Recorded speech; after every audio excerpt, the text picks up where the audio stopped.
अनिल अंबानी की तमाम कंपनियों पर मजमूई तौर पर 17,02,000 करोड़ रुपए का कर्जा था। उन्होंने न सिर्फ हिंदुस्तानी बैंकों से बल्कि चीनी बैंकों से भी कर्ज लिया था। अब अनिल को लगने लगा कि इनके तमाम कारोबार की नाकामी के पीछे मुकेश अंबानी का ही हाथ है। अनिल को जेल जाने से बचाने के लिए उनकी मां मुकेश से मदद मांगती हैं। ये अंबानी के लिए एक बहुत बड़ा धचका था, लेकिन अकलौता नहीं था। क्या यहाँ कोई अनिल अंबानी की जान लेने की कोशिश कर रहा था?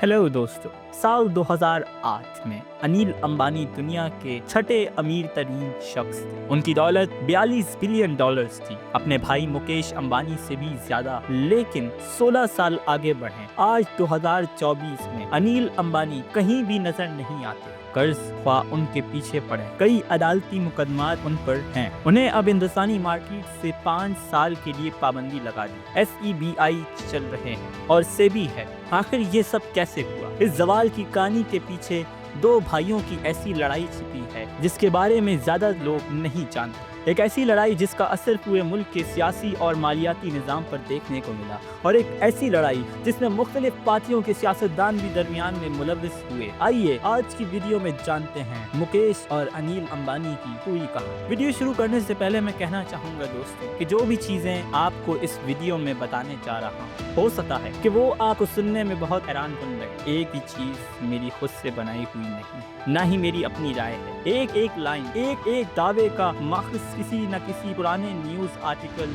या किताब से। अगर आप इन माखज़ात का हवाला देखना चाहें तो ये डिस्क्रिप्शन में आपको मिल जाएंगे। इस कहानी की शुरुआत होती है दोस्तों इन दोनों भाइयों के वालिद से, धीरू भाई अंबानी। एक वक्त पर धीरू भाई अंबानी एक गैस स्टेशन के अटेंडेंट हुआ करते थे, लेकिन 1980 तक आते आते वो भारत के सबसे बड़े कारोबारियों में से एक बन गए। फरवरी 1986 की बात है कि उन्हें एक फालिज हुआ और इसकी वजह से उनका दायां हाथ मफलूज हो गया। इसके बाद ही उन्होंने अपने बेटों मुकेश और अनिल को कारोबार सौंपना शुरू किया। मुकेश अंबानी कुछ इंट्रोवर्ट किस्म के थे, तो वो ऑपरेशन संभालते थे। उनका काम वक्त और बजट के अंदर बड़े बड़े प्रोजेक्ट्स को तरतीब देना था। दूसरी तरफ अनिल अंबानी कुछ एक्सट्रोवर्ट थे, इसीलिए पब्लिक रिलेशंस, कॉर्पोरेट अफेयर्स, हुकूमत के साथ लॉबिंग और मार्केटिंग संभालना उनका काम था। साल 1991 में धीरू भाई ने मुकेश अंबानी को रिलायंस इंडस्ट्रीज का चेयरमैन बनाया। आप शायद सोच रहे होंगे कि आखिर क्या वजह थी कि धीरू भाई मुकेश को ही तरजीह देते थे, अनिल को नहीं। इसके पीछे कई वजूहात थी,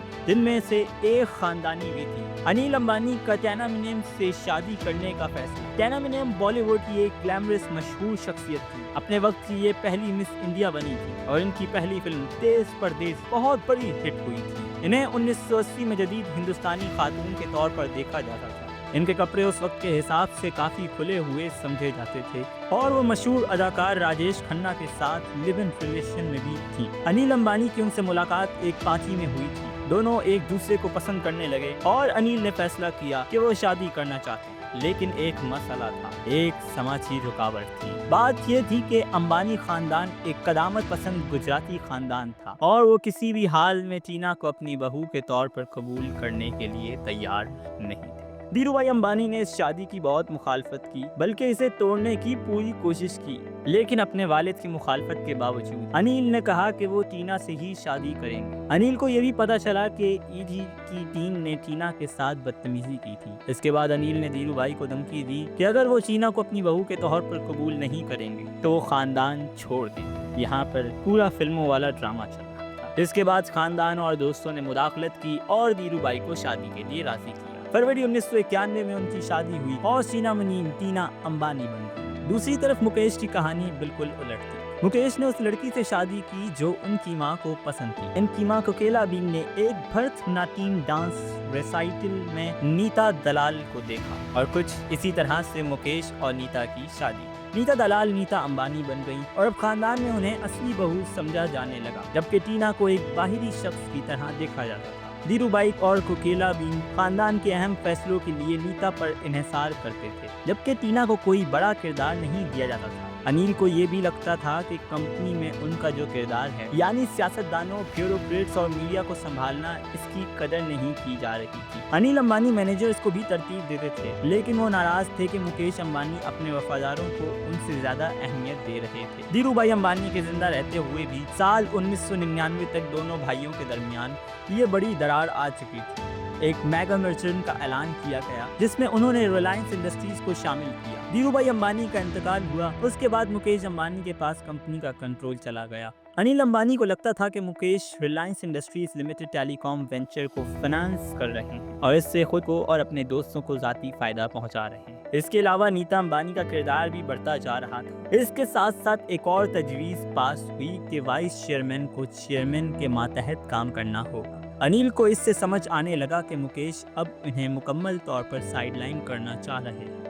अनिल समाजवादी पार्टी के लीडरों जैसे यादव अमर सिंह के साथ कुर्बत बढ़ाते रहे, जिससे मुकेश काफी बेचैन थे। धीरू भाई अंबानी भी सियासतदानों के साथ कुर्बत रखते थे, जैसे कि इंदिरा गांधी के साथ, लेकिन वो तमाम लीडरों के साथ तवाज़ुन रखकर चलते थे, किसी एक सियासतदान को ज्यादा तरजीह नहीं देते थे। लेकिन अनिल अंबानी समाजवादी पार्टी के साथ बहुत ज्यादा करीब आ रहे थे। जून 2004 में उत्तर प्रदेश से एक आज़ाद उम्मीदवार के तौर पर अनिल अंबानी ने राज्यसभा के लिए नामजदगी दायर की और अमर सिंह और मुलायम सिंह यादव की मदद से वो जीत भी गए। इसकी वजह यह थी कि उस वक्त कांग्रेस की हुकूमत मरकज में नई आई थी और समाजवादी पार्टी उस वक्त कांग्रेस की बुनियादी हरीफों में से एक थी। आज की तरह नहीं, आज दोनों पार्टियां एक दूसरे की इत्तेहादी हैं, लेकिन इस वक्त ये दोनों पार्टियां काफी मुखालफत में थी। मुकेश अंबानी को लगा कि ये रिलायंस के कारोबारी मफादात के लिए अच्छा नहीं कि अनिल अंबानी एक अपोजिशन पार्टी के साथ इतना करीब हो रहे, क्योंकि इससे कांग्रेस पार्टी नाराज हो सकती है। इसके अलावा जब अनिल अंबानी ने राज्यसभा के लिए अपना फॉर्म भरा तो उन्हें अपनी और अपनी बीवी की दौलत जाहिर करनी पड़ी और मुकेश इस बात से भी नाखुश थे कि अब अवामी तौर पर सबको पता चल गया था कि उनके पास कितना पैसा है। एक तीसरी वजह भी थी, मुकेश अनिल के पावर जनरेशन प्रोजेक्ट से बहुत नाखुश थे।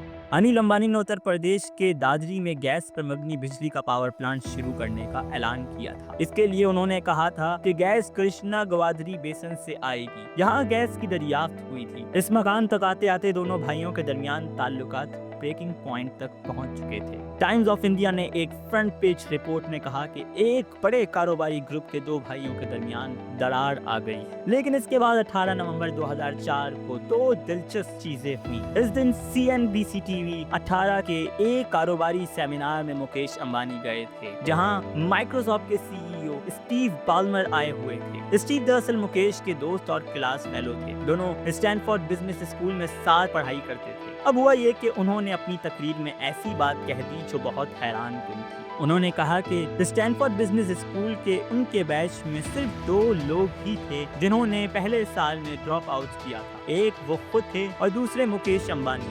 ये सुनकर सामाईन हैरान रह गए, क्योंकि वर्षों से दुनिया को यही लगा था कि मुकेश अंबानी ने स्टैनफोर्ड से अपना MBA मुकम्मल किया है। इससे मुकेश काफी परेशान हुए और कुछ ही देर में वो वहाँ से चले गए। लेकिन जाने से पहले उन्होंने एक और बम फोड़ दिया।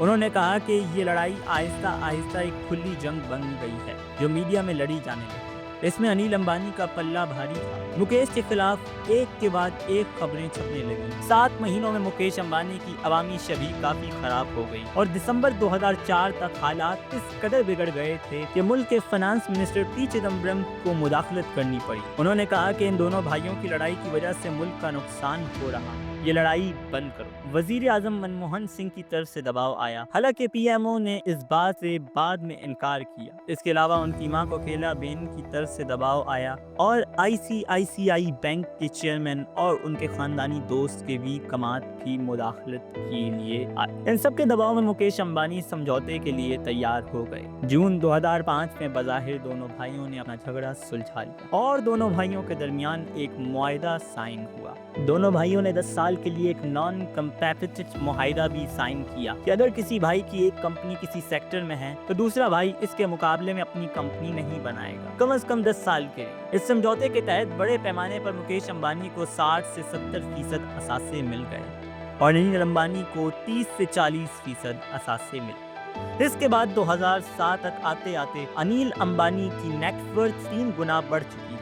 45 बिलियन डॉलर्स और मुकेश अंबानी की नेट वर्थ 39 बिलियन डॉलर्स। दोनों एक दूसरे के काफी बराबर की टक्कर में थे। अब सब लोगों को लग रहा था कि दोनों भाइयों का झगड़ा मुस्तकिल तौर पर खत्म हो चुका है, लेकिन ऐसा नहीं था। अभी तक इन दोनों भाइयों के दरमियान सबसे बड़ी लड़ाई होना बाकी थी, यानी द गैस वॉर्स। 2005 में जो समझौता हुआ था, इसके तहत गैस की तलाश और निकालने के कारोबार मुकेश के पास आया था और पावर जनरेशन का कारोबार अनिल के पास।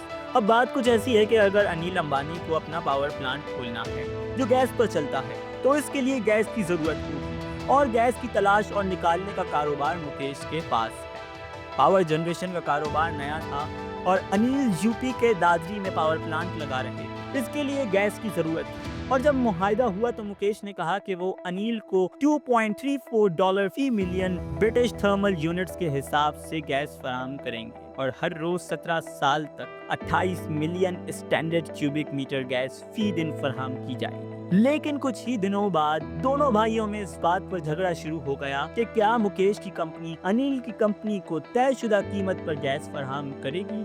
मुकेश की कंपनी ने वजारत पेट्रोलियम एंड नेचुरल गैस के पास $2.34 की कीमत को मंजूर करने के लिए दरख्वास्त दी, तो वजारत ने कहकर इनकार कर दिया कि कुदरती वसाइल की कीमत हुकूमत तय करेगी। इस वक्त मल्ली देवार पेट्रोलियम मिनिस्टर थे और धीरू भाई अंबानी के करीबी थे। अनिल ने कहा कि यह मुकेश को फायदा पहुंचाने के लिए किया जा रहा है। हुकूमत कह रही है कि वो खुद कीमत तय करेगी, लेकिन वो ज्यादा कीमत तय करेगी ताकि आखिरकार अनिल को गैस के लिए ज्यादा पैसे अदा करने पड़े। इस बात पर दोनों भाइयों के दरमियान कानूनी लड़ाई शुरू हो गई और हुकूमत भी इसमें कूद पड़ी। सितंबर 2007 में एक बाइख्तियार वज़रा के ग्रुप ने, जिसकी सरबराही प्रणब मुखर्जी कर रहे थे, रिलायंस की गैस की कीमत $4.21 पर मंजूर कर तकरीबन दुगनी कीमत थी जो RIL इंडस्ट्री लिमिटेड अनिल अदा कर रहे थे। अनिल अंबानी अदालत चलेगा। 2009 में बम्बई हाई कोर्ट ने फैसला सुनाया और ये फैसला अनिल अंबानी के हक में आया। मुंबई हाई कोर्ट ने कहा कि मुकेश अंबानी को अपने खानदानी मुआहदों का एहतराम करना चाहिए और $2.4 की कीमत पर ही गैस बेचनी चाहिए। इसके बाद 4 जुलाई को मुकेश अंबानी की कंपनी ने मुंबई हाई कोर्ट के फैसले के खिलाफ सुप्रीम कोर्ट में दरखास्त दायर की। सुप्रीम कोर्ट में इस केस की समाअत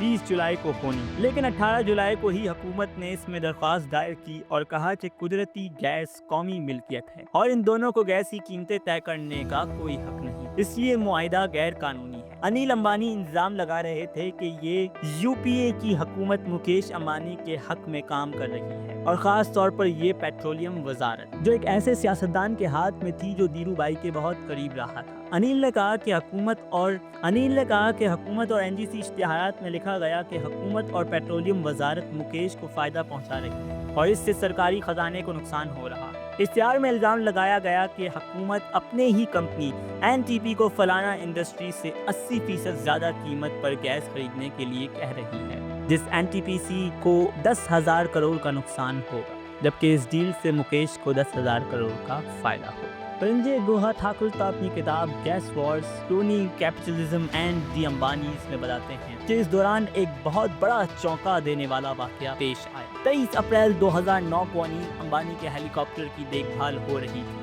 एक टेक्नीशियन भारत बोर्गे ने पाया कि हेलीकॉप्टर की फिल्टर ने ठीक तरह से फिट नहीं हो रही थी। इसने इसे ठीक करने के लिए खोला तो इसके अंदर मूंगफली के साइज के पत्थर दिखे गए, छोटे छोटे पत्थर। साथ ही ईंधन के टैंक के अंदर भी मटी और कंकड़ पाए गए। किसी ने जानबूझकर हेलीकॉप्टर के अंदर पत्थर और छोटे छोटे कंकड़ डाल रखे थे। माहिरीन के मुताबिक अगर ये हेलीकॉप्टर उड़ता तो यकीनी तौर पर क्रैश हो जाता। ये एक बहुत हैरान कुन चीज थी। क्या यहाँ कोई अनिल अंबानी की जान लेने की कोशिश कर रहा था? इसे लेकर कई नजरियात गर्दिश करने लगे। अनिल अंबानी के लोगों ने कहा कि ये कारपोरेट हरीफों ने किया है। इसके कुछ ही दिनों बाद भारत बोर्गे की लाश रेलवे ट्रैक पर मिली, एक खुदकुशी के नोट के साथ। इस खुदकुशी के नोट में लिखा था कि कंकरों के मिलने के बाद मुकेश की कंपनी के कुछ ओहदेदार इससे मिले थे और पूछगछ करने लगे थे। इसे कहा गया कि हम दोबारा आएंगे और वो इससे डर गया। ताहम पुलिस इस खुदकुशी के नोट से मुतमईन नहीं थी और उन्होंने हेलीकॉप्टर में तोड़फोड़ और उसकी हत्या के इल्जाम में इसके साथी कारकुनों को गिरफ्तार किया। लेकिन यहाँ भी अनिल और मुकेश की कंपनी के लोग एक दूसरे पर इल्जामात लगाने लगे। खैर, इस गैस वॉर पर वापस आते हैं और अदालत ने कहा कि गैस सरकारी मिल्कियत है और कीमत हुकूमत ही तय करेगी,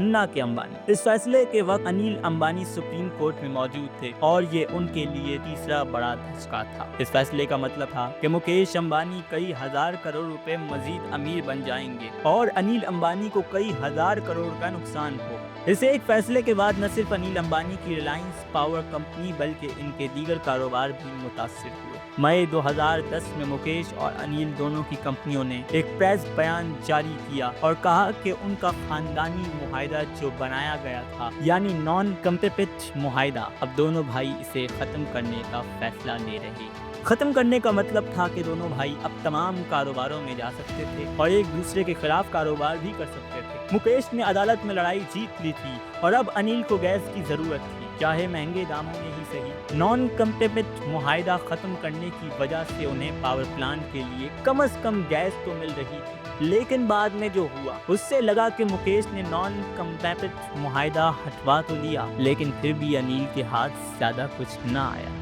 अनिल अंबानी अपने दादरी में बनने वाले पावर प्रोजेक्ट के लिए पहले से ही मसाइल का सामना कर रहे थे। इस प्रोजेक्ट के लिए जमीन की जरूरत थी और 2004 में यूपी की मुलायम सिंह यादव की हुकूमत ने इसके लिए एक इमरजेंसी प्रोविजन का इस्तेमाल किया और अनिल अंबानी को जमीन दिलवा दी। ऐसा करते वक्त इन किसानों से नहीं पूछा गया जिनकी ये जमीन थी, तो इस बात के खिलाफ साबिक वजीर आजम वीपी सिंह और कांग्रेस के राज बब्बर ने एहतजाज किया और इलाहाबाद हाई कोर्ट में दरखास्त दायर की। दिसंबर 2009 में इलाहाबाद हाई कोर्ट ने अपना फैसला सुनाया और ये फैसला किसानों के हक में था। अदालत ने कहा कि अगर हुकूमत को किसानों की जमीन किसी कंपनी को इस तरह देनी थी तो हर एक किसान से नो ऑब्जेक्शन सर्टिफिकेट लेना जरूरी था, और अगर किसान अपनी जमीन वापस चाहते हैं तो वो अनिल अंबानी की कंपनी से जो भी मुआवजा मिला है उसे वापस करके अपनी जमीन वापस ले सकते हैं। इसके खिलाफ अनिल अंबानी पहले तो सुप्रीम कोर्ट में चले गए, लेकिन 2014 में अदालत में जाकर कहते हैं कि अब उन्हें इस प्रोजेक्ट में कोई दिलचस्पी नहीं है। उन्होंने कहा कि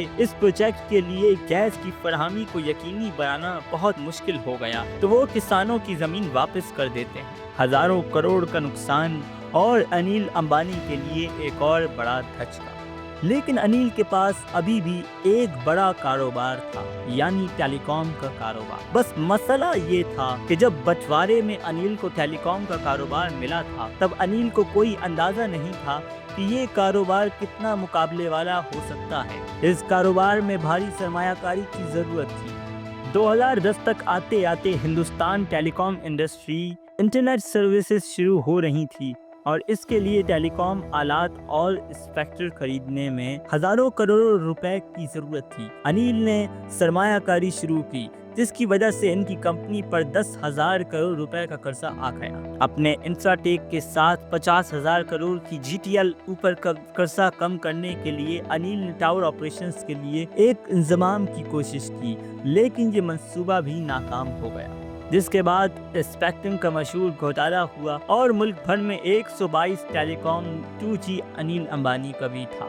CBI ने अनिल अंबानी से इनमें से एक स्वान टेलीकॉम को फरोग देने में इनके किरदार के बारे में पूछताछ की। CBI ने कहा कि अनिल अंबानी ने स्वान के शेयर्स डेल्फी को इंतहाई कम कीमतों में बेचे थे, लेकिन इसके बावजूद अनिल नेटवर्क में सरमायाकारी करते रहे। दूसरी तरफ मुकेश अंबानी ने अपना 4G शुरू किया था।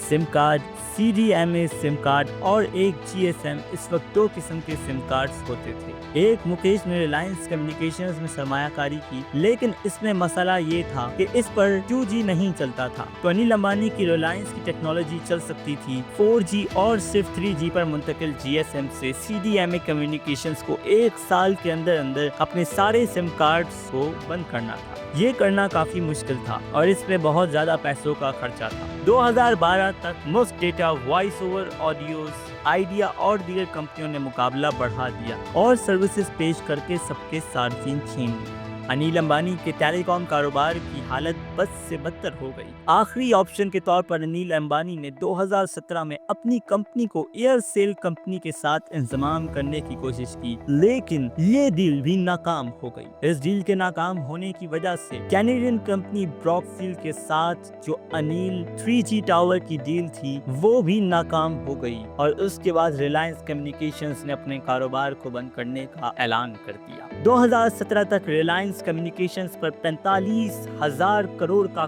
कर्जा था। कुछ कर्जा कम करने के लिए उन्होंने अपने टावर और फाइबर का कारोबार को बेचने की कोशिश की। 2018 तक आते आते अनिल अंबानी ने बाकायदगी से अदालतों के चक्कर लगाना शुरू कर दिए थे, क्योंकि उन पर कर्जा इतना बढ़ चुका था कि कर्ज ख्वाह उनके पीछे पड़े थे। एरिक्सन कंपनी ने अनिल पर डिफॉल्ट का इल्जाम लगाया और 2018 में एरिक्सन सुप्रीम कोर्ट चला गया। सुप्रीम कोर्ट ने अनिल अंबानी को कहा कि 30 सितंबर 2018 तक एरिक्सन के 550 करोड़ रुपए वापस करो, लेकिन अनिल अंबानी ये पैसे भी वापस न कर सके और एरिक्सन ने सुप्रीम कोर्ट में तौहीन अदालत की दरख्वास्त दायर कर दी। अगर मार्च 2019 तक अनिल एरिक्सन को ये पैसे न दे पाएंगे तो तौहीन अदालत की वजह से उन्हें जेल जाना पड़ेगा।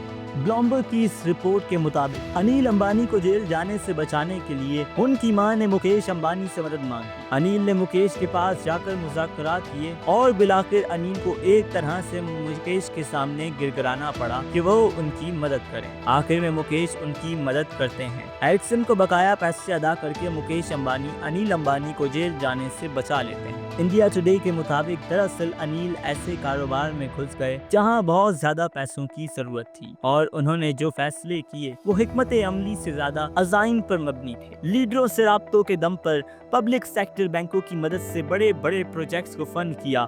अनिल इसमें सबसे आगे थे, लेकिन 2008 की आलमी मालियाती बहरान के बाद चीजें कुछ बदल गई थी और पब्लिक सेक्टर बैंक अब पावर और इंफ्रास्ट्रक्चर सेक्टर को ज्यादा फंड देने के लिए तैयार नहीं थे। 2014 में रिलायंस पावर को अपना मल्टीप्लेक्स चेन बिग सिनेमाज बेचना पड़ा ताकि अपना कर्जा उतार सके, लेकिन आज के दिन तक उनके 12,000 मेगावाट के पावर जनरेशन प्लांट्स उलझे हुए हैं क्योंकि उन्हें गैस नहीं मिल पा रही। इसकी वजह से तकरीबन 1.2 लाख करोड़ की सरमायाकारी फंसी हुई है। इनके मुताबिक रिलायंस इंफ्रा के एक प्रोजेक्ट में भी उन्होंने अदालत में कहा कि हमें ज्यादा कानूनी की इजाजत चाहिए, वरना इसके बगैर वो कंपनी खसारे में चली जाएगी और ये प्रोजेक्ट भी बंद करना पड़ेगा। जब दोनों भाइयों के दरमियान बंटवारा हुआ था, अनिल के पास जो कारोबार आए वो बहुत ज्यादा सरमाया तलब कारोबार थे जिनमें मुसलसल जिद्दत और सरमायाकारी की जरूरत थी, लेकिन मुकेश के पास जो कारोबार गए वो बुनियादी कारोबार थे जैसे कि तेल और गैस। इन कारोबारों में इतनी जिद्दत की जरूरत नहीं थी और एक बार सरमायाकारी कर दी तो काफी तवील अरसे तक चलते हैं। और दिलचस्प बात जानते हैं क्या दोस्तों, अनिल अंबानी ने न सिर्फ हिंदुस्तानी बैंकों से बल्कि चीनी बैंकों से भी कर्जा लिया था। 3 चीनी बैंक जिन्हें चीन की हुकूमत कंट्रोल करती है, उन्होंने लंदन की हाई कोर्ट में एक मुकदमा दायर किया कि अनिल ने उनसे $925 मिलियन का कर्जा 2012 में लिया था। उन्होंने अदालत में कहा कि मेरे पास अब ऐसी कोई चीज नहीं बची जिसे बेचकर मैं अपना कर्जा उतार सकूं। जज ने इस बात पर कहा कि अनिल गलत कह रहे हैं, उनके पास इससे ज्यादा असासे हैं। हम ये नहीं मानते कि अंबानी खानदान ने अपने हाल पर छोड़ दिया होगा। इसके जवाब में अनिल ने अदालत को बयान दिया कि जो एक बार मुकेश अंबानी ने मेरी मदद की थी वो सिर्फ एक बार की थी और ऐसा दोबारा नहीं होगा। फरवरी 2022 में सीबी ने फंड्स की हेराफेरी के इल्जाम में अनिल अंबानी को किसी भी लिस्टेड कंपनी से बतौर डायरेक्टर मुंसलिक होने से पाबंदी लगा दी। मार्च 2022 में अनिल अंबानी ने रिलायंस इंफ्रा से इस्तीफा दे दिया। अगस्त 2024 में फंड्स की हेराफेरी के इल्जाम में सीबी ने अनिल अंबानी को हिंदुस्तानी सिक्योरिटीज मार्केट से 5 साल के लिए पाबंदी लगा दी। आज अनिल अंबानी आवाम में नजर आना बंद हो चुके हैं। ब्लूमबर्ग की रिपोर्ट के मुताबिक उनके जानने वालों का कहना है कि अब वो मजहबी और रूहानी बन गए हैं। उन्होंने मादी कामयाबी को पीछे छोड़ दिया है। वो अब भी कोशिश कर रहे हैं कि किसी तरह चीजें बेहतर हो सकें और अपनी किस्मत बदल सकें, लेकिन अब उनकी हालत देखकर ये नामुमकिन लगता है। इस रिपोर्ट में लिखा गया है कि अनिल अंबानी को ये मशवरा भी दिया गया है कि वो खुद को दिवालिया करार दे दें और अपने ऊपर कर्ज से निजात हासिल कर लें, लेकिन उन्हें अब भी लगता है कि अगर इस तरह हार मान ली तो मुस्तकबिल में वापसी का कोई मौका नहीं रहेगा। इस वीडियो से दोस्तों आपको क्या सबक मिलता है नीचे कमेंट्स में लिखकर बताएं। उम्मीद है दोस्तों ये लंबा और तफसीली वीडियो आपको पसंद आया होगा। अगर आप इसी तरह के और वीडियोस देखना चाहते हैं तो कमेंट्स में लिख कर बता सकते हैं, और कौन से मौजूआत पर देखना चाहेंगे